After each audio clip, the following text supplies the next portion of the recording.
Assalamualaikum warahmatullahi wabarakatuh. Selamat siang. Perkenalkan, nama saya Muhammad Nasir.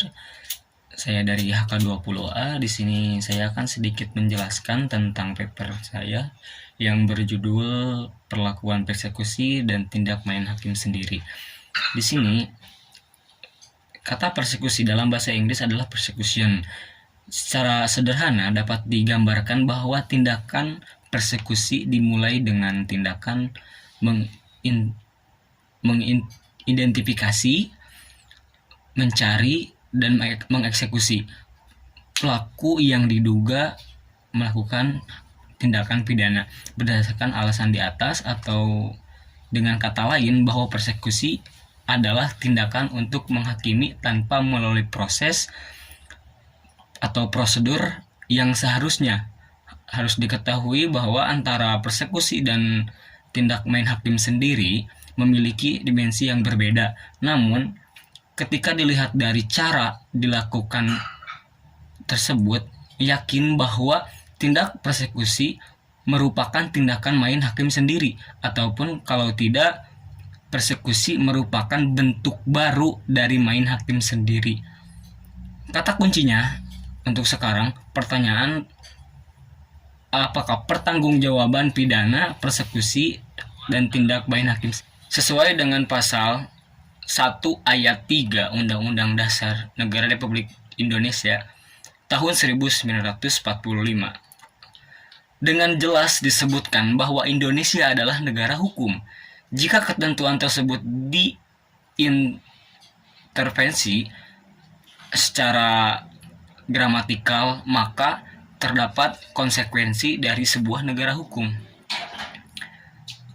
Namun realita hukum pidana di masyarakat tidak semudah seperti yang disampaikan di atas.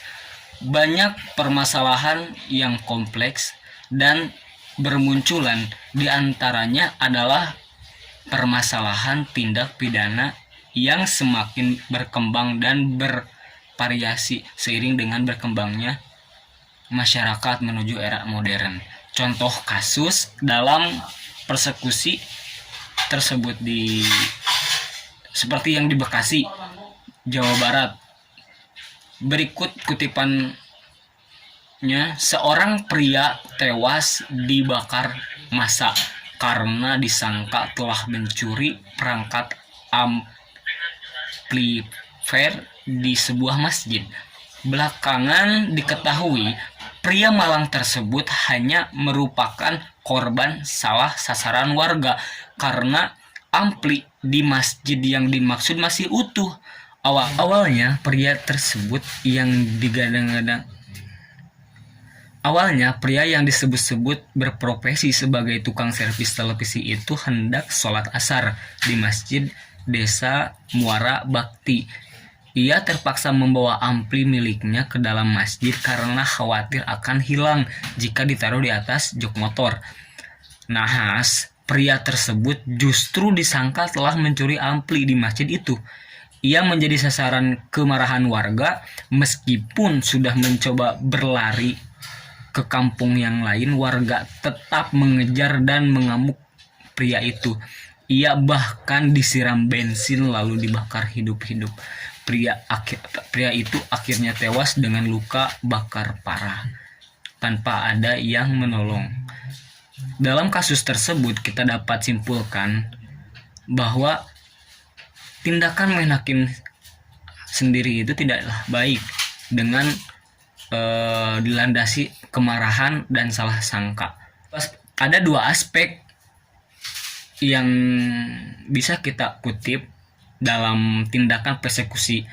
Yang pertama, dampak positif dan dampak negatifnya. Dampak positifnya adalah reaksi masyarakat terhadap kejahatan melalui pendekatan kemasyarakatan sesuai dengan latar belakang kejadian suatu tindakan kejahatan. Sedangkan aspek negatifnya seperti reaksi masyarakat adalah serta-merta dilakukan dengan dasar meluapkan emosional. Meskipun sama-sama merupakan tindak pidana, namun dalam hal pengecualian tindak pidana harus membedakan antara persekusi dan main hakim sendiri. Jika dalam main hakim sendiri terdapat kondisi-kondisi tertentu yang mengakibatkan main hakim sendiri tidak dapat dipidanakan, yaitu terdapatnya alasan penghapusan pidana.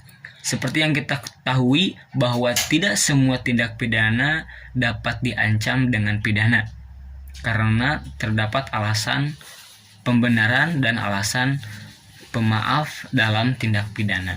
Mungkin itu saja yang dapat saya sampaikan. Kurang dan lebihnya mohon maaf. Wabillahi taufiq hidayah. Assalamualaikum warahmatullahi wabarakatuh.